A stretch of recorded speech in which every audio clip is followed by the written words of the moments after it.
അഫലാ യൻദുറൂന ഇലൽ ഇബ്ലി കൈഫ ഖുലിഖത്, ഒട്ടകത്തിന്റെ നേർക്ക് അവർ നോക്കുന്നില്ലേ അതിനെങ്ങനെയാണ് അള്ളാഹു സൃഷ്ടിച്ചിട്ടുള്ളത് എന്ന്? എന്താ ഒട്ടകത്തിന്റെ പ്രത്യേകത?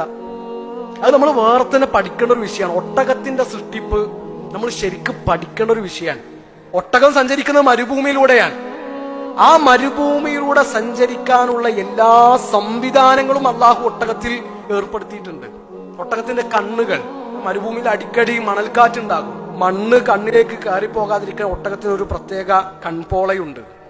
അത് അടച്ചാലും കാണാൻ കഴിയും, ട്രാൻസ്പെറന്റ് ആണ്. ആ കണ്ണടച്ചാലും ഒട്ടകത്തിന് കണ്ണ് കാണും, പക്ഷെ മണ്ണുള്ളിലേക്ക് വരൂല.